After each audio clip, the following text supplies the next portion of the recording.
নমস্কার, আপনাদের সবাইকে স্বাগত জানিয়ে আমরা শুরু করছি আজকের এখনকার অনুষ্ঠান অবশ্যই আজকাল পরশু। আর আজকাল পরশুর আজকের অনুষ্ঠান হচ্ছে এমন একজন মানুষের যিনি মানুষকে ভালো রাখতে পারেন। কীরকম হতে পারে? আপনার সন্তান আপনার অবাধ্য, হতে পারে আপনার স্বামীর সঙ্গে আপনার সম্পর্ক ঠিক নয়, বা উল্টো দিকে স্ত্রীর সঙ্গে আপনার সম্পর্ক ঠিক নয়, হতে পারে স্বামী স্ত্রীর সম্পর্ক ভালো কিন্তু ইনলসদের নিয়ে একটা সমস্যা চলছে, কিংবা কর্মক্ষেত্রে বসের সঙ্গে আপনার সমস্যা, কর্মক্ষেত্রে বা ব্যবসা করছেন কিন্তু আপনার ভালো প্রোডাক্ট তৈরি করছেন কিন্তু মানুষের কাছে পৌঁছচ্ছে না। এই যে সমস্যা আমাদের নানা রকমভাবে গ্রাস করে ফেলে, আমরা কিন্তু সমাধানের রাস্তা খুঁজতে চাই, কিন্তু খুঁজতে গিয়ে আমরা বিভ্রান্ত হয়ে পড়ি, দিগ্ভ্রান্ত হয়ে পড়ি, কোথায় যাব। এই অনুষ্ঠান থেকে আমরা এই আলোচনাটা বারবারই করি যে তার কাছেই আসুন যিনি দীর্ঘদিন ধরে কাজ করছেন। কারণ একজন মানুষ তখনই এই পেশাগত জীবনে এতদিন ধরে টিকে থাকতে পারেন যখন তিনি মানুষকে ভালো রাখতে পারেন, তার প্রতিকার মানুষের সাথে কাজ করে, মানুষকে ভালো রাখে। এবং আমাদের এই অনুষ্ঠানের মূল মানুষ যিনি, জ্যোতিষী অনন্যাদি, তার প্রতিকার কিন্তু আপনাদের কাছে, যাদের কাছে আছে তারা জানেন কিভাবে অনন্যাদির প্রতিকার কাজ করে, কিভাবে অনন্যাদি একজন মানুষকে জীবনের মূল স্রোতে ফিরিয়ে আনতে পারেন। অনেক অনেক স্বাগত। আমি প্রথমেই বলবো এই চ্যানেলের সমস্ত কর্তৃবৃন্দ এবং টেকনিশিয়ান ভাই যারা দূর থেকে দূরান্তরে পৌঁছে দিচ্ছে এই প্রোগ্রামটি, এবং আপনারা দেখেও উপকৃত হচ্ছেন, যারা দেখছেন তারা তো আছেনই, এবং যারা নতুন দর্শক প্রত্যেকেরই সুখ এবং সমৃদ্ধি কামনা করে আমার আরাধ্য দেবী শ্রী শ্রী তারা মায়ের চরণে প্রণাম জানিয়ে আমরা আমাদের এই অনুষ্ঠানটি শুরু করতে চলেছি। যেমন সঙ্গে থাকে আমার ছোট্ট প্রিয় বোন তনুশ্রী, তেমনি আজও আছে। অনেক ধন্যবাদ দিদি। আমরা অনেক কিছু জানতে পারি আপনার কাছ থেকে। এই যে সামনের বৃহস্পতিবার হচ্ছে রথযাত্রা, এবং আমরা প্রত্যেকেই জানি যে বলা হয় কলিকালে শ্রীকৃষ্ণ পুরীতে অবস্থান করছেন, তার হৃদয় জগন্নাথ দেবের কাছে রয়েছে, এবং তিনি পলক না ফেলে তিনি আমাদেরকে দেখছেন, অর্থাৎ তার চোখের পলক নেই। তো এই জগন্নাথ দেবের কৃপা আমরা পেতে চাই। আমরা যখনই কোনো সময় পুরী যাওয়ার কথা হয়, আমরা একটা কথা আমি অন্তত বলি যে টিকিট কাটো, হোটেল বুক করো, যাই করো, যদি প্রভুর কৃপা না হয় আমি যেতে পারবো না। আর যদি প্রভুর কৃপা হয় আমি যেরকম ভাবে ওখানে পৌঁছবো, এটা হচ্ছে ব্যাপার। তো এই কৃপা ব্যাপারটা না খুব না। দেখো, এই প্রসঙ্গে না একটা কথা মনে পড়লো। কিরকম, আমি না প্রতি অমাবস্যায় তারাপীঠে হোমযজ্ঞ করি। এখন কি হয়েছে, সেইবার কৌশী অমাবস্যায় এমন আমি স্বপ্নে দেখলাম সকালবেলা, তোর খুব কষ্ট হবে এইবার, তুমি বিশ্বাস করে আমার গায়ে কাটা ছিঁড়ে দিচ্ছে। এত কষ্টই হলো যে মানে আমি গিয়ে সেই সিউড়িতে গিয়ে নামলাম, ওখান থেকে কোনো মানে প্রাইভেট কার পেলাম না, কিছু পেলাম। আমার সঙ্গে অনেক লোক, এইবার পারছি না, কি করে যাব, এই কী অবস্থা রে বাবা। তারপরে সেই কোনো রকম কষ্ট মষ্ট করে গিয়ে পৌঁছলাম। খুব কষ্ট হয়েছিল সেইবার আমাদের। তাহলে এটা কিন্তু সত্যি, আমি বিশ্বাস করি ভাই, এবং আমিও এটা বিশ্বাস করি যে প্রভুর কৃপা না হলে কোনো কিছু হয় না। তো এই যে জগন্নাথ দেবের কৃপা, এমন কোন রাশি আছে বা তারা বেশ জগন্নাথ দেবের কৃপা পান? অবশ্যই। দেখো, সব আমাদের যেমন 9টা গ্রহ এবং 12টা রাশি, তেমনি প্রত্যেকটা রাশির জাতক জাতিকাদের তারা কোনো না কোনো মানে দেবদেবীর আশীর্বাদে আছেন। তো সেই ক্ষেত্রে এই জগন্নাথ হলো কি না, জগতের নাথ। হ্যাঁ, আর উড়িষ্যাতে এই খুব ভালোভাবে ওই দেশের লোকেরা খুব পালন করে, এবং দেশ বিদেশের লোকেরাও আসেন। হ্যাঁ, আবার এটা কখন হয়, আষাঢ় মাসের 2য় তিথিতে এই রথযাত্রা আরম্ভ হয়। এইবার কারা কারা পায় আশীর্বাদ? পায় হলো তুলা রাশি, কর্কট রাশি, সিংহ রাশি।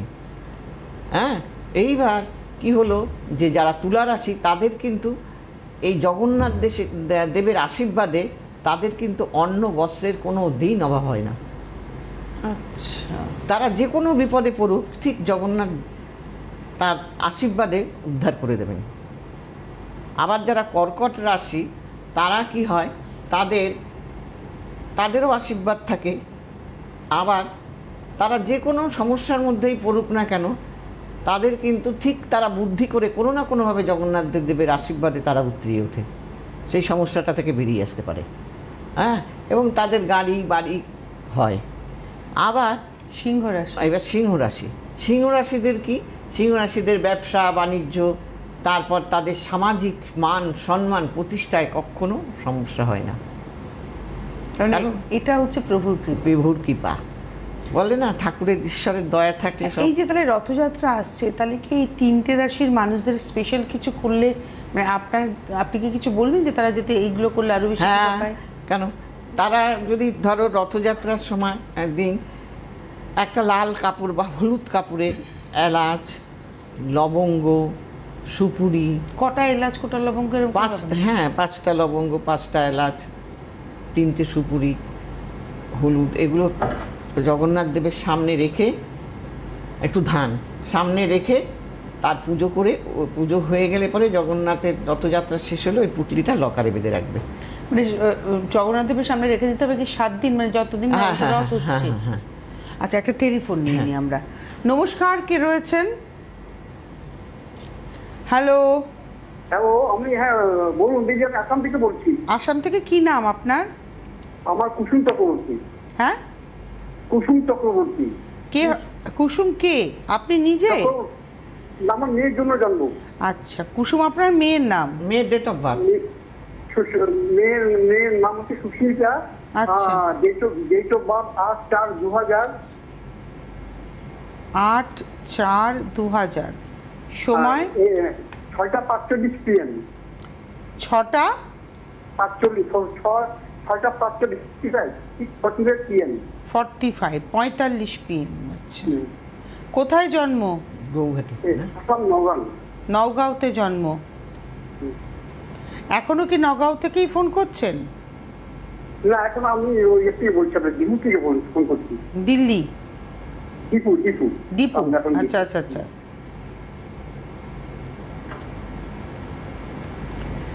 তুলা লগ্ন, বিষ রাশি, আপনি জানেন সেদিন ছিল শনিবার। হ্যাঁ। আচ্ছা, ঠিক আছে, লাইনে থাকুন।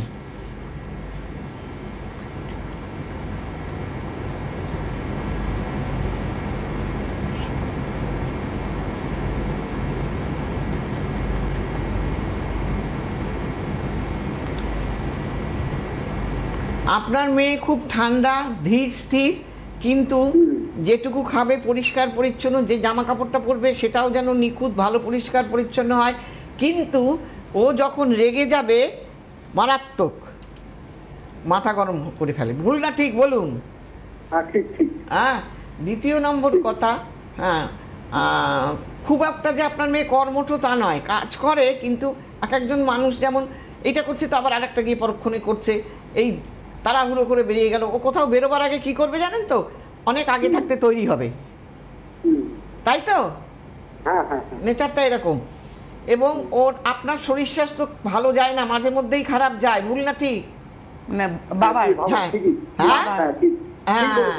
আপনার ওর মায়েরও শরীর স্বাস্থ্য খুব একটা ভালো যাবে না। দ্বিতীয় নম্বর কথা, ওর পায়ে চোট লাগার সম্ভাবনা আছে। এবং ও কি আর্টস নিয়ে পড়াশোনা করে? হ্যাঁ, আপনি পড়াশোনা করেছে। হ্যাঁ। কি পড়েছে? মাস্টার ডিগ্রি করেছে। এমনি কি সাবজেক্টে করেছে? বলছি, যেটা বলছি, বাবারা কিছুই জানে না, সাবজেক্টটাই জানেন না, তাই জানে না। আপনি কি নিয়ে এমএ করেছেন? এইবার বলি শুনুন। ওর বিয়ের জন্য জানতে চাইছেন? ওর বিয়েতে কিন্তু প্রচন্ড সমস্যা দাদা। আচ্ছা, কেমন মানে বিয়ে এসেও ভেঙে যাবে। আচ্ছা। হ্যাঁ, বলবে পছন্দ, তারপর বাড়ি গিয়ে বলবে এখন আমরা করতে পারছি না, বা আসবো বলে আসবে না, এরকম কিন্তু হবে। হয়েছে কি? দেখেছেন, হতে বাধ্য। আপনি যদি ওকে বিয়ে দিতে চান তাহলে আর দেরি করবেন না, এই বিয়ের জায়গাটা ঠিক করে নিন, তাহলে কিন্তু মুশকিল। কি বললাম? আপনার কাছে ঠিক হবে তো না? হ্যাঁ, আপনার কাছে আসলে ঠিক হবে। অনলাইনে কবে হবে? হ্যাঁ 100% হবে। আপনার জানাশুনো কেউ এসেছিলেন? হ্যাঁ, দেখাশোনা চলছে। আপনার জানাশুনো কেউ দিদির কাছে এসেছিলেন বা তার দিদির পরামর্শ? আমাদের প্রতিবেশী একজন গিয়েছিল, উনি উপকার পেয়েছে। আচ্ছা, মানে আমি কেন বললাম, আপনি এরকম ভাবে ক্লিয়ারলি বললেন তো দিদি আপনার কাছে গেলে ঠিক হবে, তো কারণ আমার মনে হলো আপনি কাউকে দেখেছেন যে দিদির কাছে গিয়ে তিনি ভালো আছেন। হ্যাঁ, আসামে প্রচুর মানুষ এরকম উপকার পেয়েছে। তারপরে বলি যে এত বছর ধরে ধরে করছি। করছি রয়েছেন, কাজ করছেন এই পেশায়। পশ্চিমবাংলার কোনায় কোনায়, শুধু সব নয়, জায়গায়, কোথায় ভারতবর্ষের দিল্লি, কোনায় কোথায় কোনায়, বোম্বে, কোন জায়গায় না সিঙ্গাপুর পর্যন্ত গেছি, একদম। ঢাকা পর্যন্ত গেছি। এইবার এর না চতুর্থে কেতু, এই চতুর্থে কেতু হওয়ার জন্য কি হলো, এর বন্ধু বান্ধব খারাপ হবে, পারিবারিক জীবনেও কিন্তু সমস্যা হবে। জোটক বিচার করে বিয়ে না দিলেই কিন্তু আপনি বিপদে পড়বেন। বুঝতে পেরেছেন কি বললাম? হ্যাঁ হ্যাঁ হ্যাঁ। অতএব আপনি দেরি করবেন না যদি বিয়ে দিতে যান, তা না হলে কিন্তু। এবং আপনার বাড়ি, শুনুন, আপনার বাড়ির কাছে বিয়ে হবে, বাড়ি থেকে দক্ষিণে, ছেলেটি লম্বা চওড়া হবে, স্ট্রেট ফরওয়ার্ড হবে, আর কিছু বলবো না, যান। আপনি যোগাযোগ করুন 7596853615। আমি আবারও বলছি, আপনি এখন ফোন রেখে দিয়ে এই ফোনে 9 নাম্বারে ফোন করুন, 7596853615। আপনি অনলাইন কনসালটেন্সি করুন, প্রয়োজনে প্রতিকার যদি দিদি বলেন ওই একদম অনলাইনেই পেয়ে যাবেন। এবং আপনাকে দিদি তো শুধু প্রতিকার দেন না, প্রতিকারের পাশাপাশি বেশ কিছু উপাচারও বলে দেন, যেটা পালন করলে আপনারা ভালো থাকতে পারেন। কারণ দিদির বলে দেওয়া উপাচার কিন্তু ভীষণ পপুলারিটি পায়, আমাদের অবশ্যই। চ্যানেলেও পেয়েছে, খুব পপুলার হয়েছে। আমি একটু বলে দিই, আগামীকাল আপনারা পেয়ে যাবেন দিদিকে শেওড়াফুলিতে। 13 তারিখ আগামীকাল বিকেলে দিদির পুজো থাকবে, যেহেতু অমাবস্যা, তো 13 তারিখ শেওড়াফুলিতে পাচ্ছেন। 16 তারিখ পাবেন কাঁথিতে, 17 তারিখ তমলুক, 24 তারিখ হাওড়া, 27 তারিখ আসানসোল, 28 তারিখ দুর্গাপুর, 31 তারিখ গড়িয়াহাট, আর 3রা অগস্ট হচ্ছে বোলপুর, 5ই অগস্ট শ্যামবাজার এবং 7ই অগস্ট বহরমপুরে আপনারা পেয়ে যাবেন দিদিকে। যারা দেখাতে চাইছেন যোগাযোগ করুন। এবং অনলাইন কিন্তু প্রত্যেক দিন সোম থেকে শনি বিকেল 4টা থেকে 7টা, আর রবিবার দিন বিকেল 5টা থেকে 7টা অনলাইন থাকবে। আজকেও বিকেল 5টা থেকে কিন্তু অনলাইন থাকবে। এই দাদা যিনি ফোন করলেন, আজকে বিকেল 5টাতে অনলাইনের জন্য আপনি যোগাযোগ করতে পারেন। কারণ আপনার মেয়ের প্রতিকার যত তাড়াতাড়ি করবেন, ওর সৌভাগ্য কিন্তু তত তাড়াতাড়ি খুলবে, আর না হলে বিয়ে নিয়ে দারুণ ভোগান্তি হবে। একদমই তাই। এইসব ছকে কি হয় জানো, বিয়ের দিনও পিঁড়ি থেকে উঠে পালিয়ে যায় ছেলে, বাপরে, সাংঘাতিক। আমি বলি বিশ্বাস করে না, তারপরে যখন পালিয়ে যায় তখন এরম এসছে আমার কাছে, জানো, পালিয়ে গেছে। এবার ছুটে যায়, সবচেয়ে আমার খারাপ লেগেছে মেয়েটার অনেক বয়স হয়ে গেছে, তারপরে ওর অভাব বাড়িতে, ওর দিদির খুব অবস্থা ভালো মোটামুটি, সেই দিদি টাকা পয়সা দিয়েছিল, কিছু টাকা পয়সা দিয়েছে, বলছে যাক ওর বিয়েটা যাতে হয়ে যায়। আয়োজন করলো, যখন সকালবেলা সিঁদুর পড়ায় সেদিন ছেলেটি আসছি বলে যে গেল বাসছি হয়ে, আর আসলো না। তখন আমার কাছে ছুটে এসছে। আমি বললাম যে, বলেছিলাম তো ভাই, এখন আমায় বললে কোনো লাভ হবে না, এখন সে পাখি উড়ে গেছে, আমি তাকে আনতে যাব। যখন বলেছিলাম তুমি তো কই বিশ্বাস হয়নি তোমাদের। এরম হয় এই এমনও দেখেছি আশীর্বাদ হয়েছে, সবই আমার চেনা জানার মধ্যে কিন্তু আশেপাশের লোক। এইবার একটি ছেলে, সে বলেই ফেলছিলাম, যাই হোক, তার কি হলো, আশীর্বাদ করে গেল, 30 জন খেলো আশীর্বাদে, হ্যাঁ, করে গিয়ে চেন ঘড়ি এসে দিয়ে করে গেল। পরের দিন এসে বললো আমাদের ঘড়ি আংটি ফেরত দিন, আমরা এখানে বিয়ে দেবো না। কি মান সম্মানের ব্যাপার বলো তো। কাজেই এই ধরনের ছকে কিন্তু এইসব সম্ভাবনা থাকে। রেজিস্ট্রি করে বিয়ে করব বললো, তারপরে ছেলে পালিয়ে গেল, তাকে আসলে এতদিনের অভিজ্ঞতাতে দিদি প্রচুর সমস্যা এরকম পেয়েছি, প্রচুর জ্বলন্ত উদাহরণ রয়েছে আপনার হাতে। একদম করতে করতে একটা অভিজ্ঞতা হয়ে যায় না, সেই করতে করতে আমার একটা অভিজ্ঞতা হয়ে গেছে। ছক দেখে পালস বুঝে যাওয়া যায়। একদম একদম একদম 43 বছর তো মুখের কথা নয়, 43 ইয়ার্স একটা পেশাগত জীবন, এবং এডুকেশন থেকে শুরু করে দাম্পত্য সম্পর্কের মেরামত সবটাই কিন্তু অনন্যাদির একেবারে নখদর্পণে। সুতরাং আপনারা যোগাযোগ করুন, যারা যে সমস্যায় রয়েছেন, সমস্যা থেকে বেরিয়ে আসার জন্য নাম একটাই, অনন্যাদি। আপনারা অবশ্যই যোগাযোগ করুন, আমাদের সঙ্গে সরাসরি কথা বলার নাম্বারে ফোন করুন, আর তার পাশাপাশি চেম্বারেও যোগাযোগ করুন। অনলাইনে যেখানে যেখানে চেম্বার নেই সেখানকার বন্ধুরা অনলাইনের জন্য যোগাযোগ করবেন। তো এই অনলাইনে দেখো কোনো সমস্যা নেই, অনলাইনে দেখিয়ে রেমেডি, অনেকে বলে দিদি রেমেডিটা কি করে পাবো, কোনো সমস্যা নেই। এখন সমস্ত কিছুই এই বিশ্বায়নের যুগে কোনো কিছুর সমস্যা হয় না, তাই না? কারণ আমার দেখো কাশ্মীর, পাঞ্জাব, সুদূর পাঞ্জাবে, কাশ্মীরে, সব জায়গাতেই আমার রেমেডি যায়, বিদেশে পর্যন্ত গেছে। হ্যাঁ, তো সেই কথাই বলছি যে এই যে কদিন আগেই না পাঞ্জাব থেকে ফোন করে বলছি, দিদি আপনার সঙ্গে একটু দেখা করব, আমাকে লাইন দিয়ে দেয় কথা বলার জন্য। তো তখন আমি বললাম কী ব্যাপারে কথা বলবেন? বললেন আপনার সঙ্গে আমি দেখা করতে যাবো, আপনার থেকে অনলাইনে রেমেডি নিয়ে আমার মেয়ে ডাক্তারিতে চান্স পেয়ে গেছে। বাহ, এই যে লোকে পায়, তাদের সেইভাবে কাজটা করে দেই বলেই তো পায়। এত বছর হায়দ্রাবাদ থেকে ফোন করলো, বল দিদি সেই মেয়েটা পাশ করার মতোই না, খুব উচ্ছৃঙ্খল মেয়ে। আমরা শুধু ভাবি যে ছেলেরাই উচ্ছৃঙ্খল হয়, আজকাল মেয়েরাও খুব উচ্ছৃঙ্খল। এই যে আমরা আজকে আলোচনা করলাম যে প্রভু জগন্নাথ দেবের কৃপা, এই কৃপাটা আদায় করার জন্য মানে উপাচার তো একটা কথা বললেন, আদায় অনেকের তো হয়ও না। এই যে উচ্ছৃঙ্খলতার কথা যখন এলো, যারা জীবনটাকে সেভাবে পালন করেন না, না। সব তুলা রাশি, সব সিংহ রাশি, সব কর্কট রাশি মানতে হবে আমাকে, তা না হলে কি করে হবে? দেখো, যেমন আমাদের খিদে পায়, খাই, পেটটা ভরে যায়, ঠিক তেমনি আমরা যখন সেই কাজগুলো করব, কাজগুলো উপাচারগুলো পালন করব, তখনই আমাদের আস্তে আস্তে পরিবর্তন আসবে, তাই না? আমি যদি কিছু না করি তাহলে কোথার থেকে আসবে? এটা তো গটফল না যে উপর থেকে ঈশ্বর ফেলে দিল আর আমি পেয়ে গেলাম। একদম না, করতে হয়। কারুকে হয়তো সেখানে বেশি করতে হয়, কারুকে হয়তো কম করতে হয়, করতে হবেই ভাই। আর আমার উপাচারগুলো খুব সহজ, আমি সহজ, কারণ আজকালকার যুগে কেউ এগুলো করতেও চায় না, আর অনেকে সময়ও পায় না, তো সেই জন্য আমি সেইভাবেই করে দিই, তাতেই তাদের ফল হয়। লাল কিংবা হলুদ কাপড় সবাই জোগাড় করতে পারবেন। এলাচ মানে কি ছোট এলাচ? ছোট এলাচ, ছোট এলাচ, লবঙ্গ, সুপুরি, হলুদ মানে শুকনো হলুদ একটা, মানে গাঁঠি, একটা গাঁট সবাই জোগাড় করতে পারবেন, একটু ধান দিয়ে ঈশ্বরের সামনে রেখে দিন। যাদের বাড়িতে জগন্নাথ দেবের ছবি নেই বা প্রতিকৃতি নেই, মূলত বাংলাদেশ সবার ঘরেই রয়েছে, যাদের ঘরে নেই তারা আপনার ঠাকুরের সিংহাসনেই রেখে দেন, ঠাকুর জগন্নাথ দেবের নাম করে। আর ওখানে কি মনস্কামনা জানাতে হয়? হ্যাঁ, যার যেটা মনস্কামনা যদি পারে, আর না হয়তো অর্থের জন্য অর্থের জায়গায় রেখে দেবে। আর এই যে রথের যে দড়ি টানা, এটা কতটা মানে এটা বিরাট কাজ, আমাদের পাপক্ষয় হয়। হ্যাঁ, আমরা যে পাপ করি সেই পাপের কিন্তু ক্ষয় হয়, আমরা পুণ্য লাভ করি যদি রথের দড়ি টানা যায়।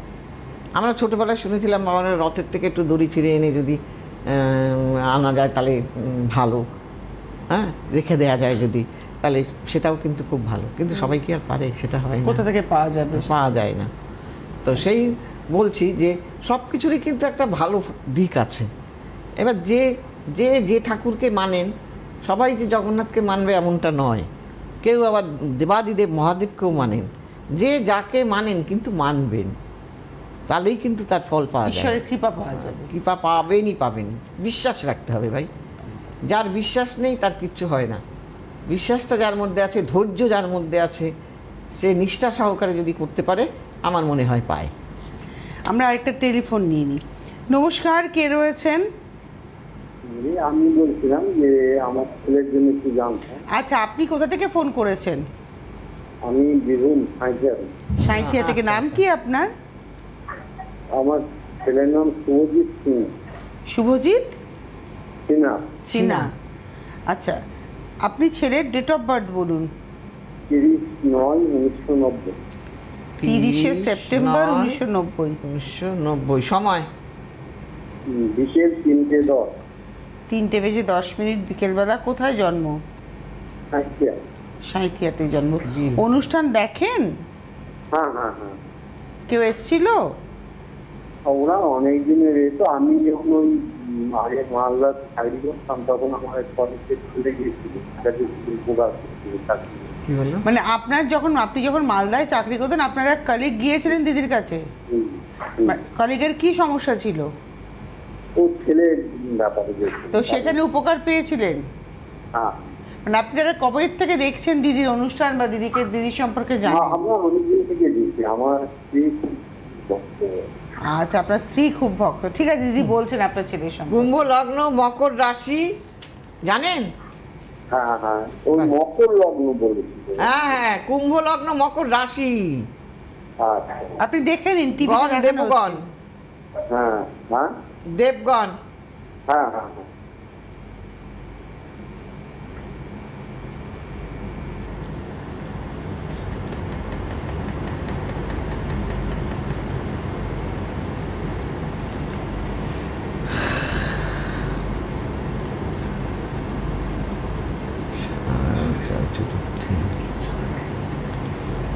আপনার এই ছেলে যে হারে পরিশ্রম করে সেই হারে কিন্তু ফল পায় না, তাই তো? দেখতে পাচ্ছি আমি, সেটা পরিশ্রমের ফল ওর হয় না। আচ্ছা, এবার বলবো, বয়স কিন্তু এখন 36 হবে আর কি, 35+। হ্যাঁ, এবার এর না মাঙ্গলিক দোষ হওয়ার জন্য কি হবে, এর পারিবারিক জীবনে প্রচণ্ড অশান্তি হবে। না ওই বিয়ের ব্যাপারে খুব ডিভোর্সের ফাইল আরে করেছে কি বললাম আমি, ওইখান থেকেই তো ডিভোর্সটা শুরু হবে। মানে কেন পারিবারিক অশান্তি। আচ্ছা আমি বলছি কেন ডিভোর্সটা করতে যাচ্ছে বলুন আপনি আমায়। তার অশান্তি হচ্ছে বলেই তো। তবে কথাটা ভালো করে বুঝবেন, তারপরে উত্তর দেবেন, তা না হলে কিন্তু আমাদের পক্ষেও মুশকিল হয়। বুঝতে পেরেছেন? বলে হ্যাঁ হ্যাঁ হ্যাঁ হ্যাঁ।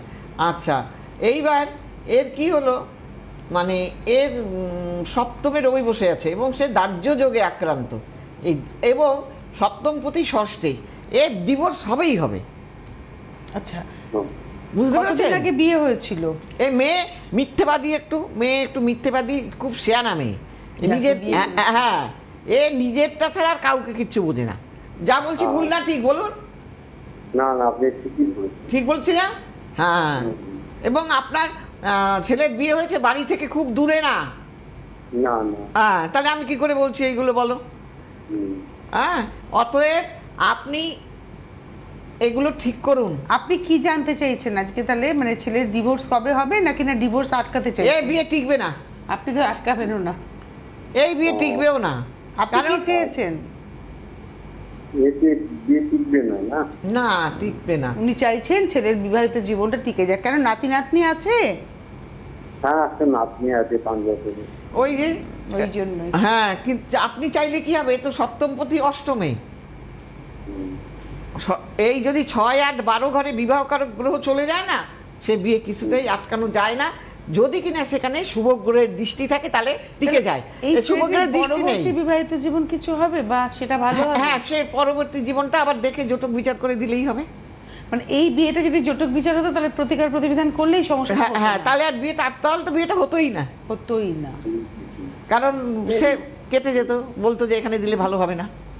নিজেরা করেছে না, এরা তো কাউকে মানে না। আর নিজেরা নিজেরা করলে করেছে। 1, 2, 3, হ্যাঁ অবশ্যই তো প্রেম করে বিয়ে, ছকেই বলছে। কারণ ওর ছকেই আছে প্রেমের জায়গা।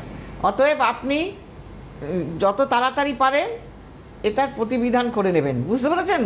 দ্বিতীয়বার যেন এইরকম না আসে। মা বাবার কত কষ্ট বলো তো। না, ওনার কষ্ট হচ্ছে নাতনির জন্য। মানে হ্যাঁ। 5 বছরের একটি নাতনি আছে, মানে সন্তানের কষ্ট মানে বাবা মার থেকেও বেশি হয় দাদু ঠাকুমার কষ্ট, বেশি কষ্ট হয়। এবং আমি না একটা জিনিস বুঝে পাই না, এটা আমি নিজে একজন মা, আমার মনে হয় যে সন্তানের মুখের দিকে তাকিয়ে যা করার আগে করে নাও। হ্যাঁ, বিয়ে যখন একটা সন্তান বিয়ে করে হয়, যদি মনে হয় যে না থাকতে পারছি না, প্রথমেই ডিভোর্স করে নাও।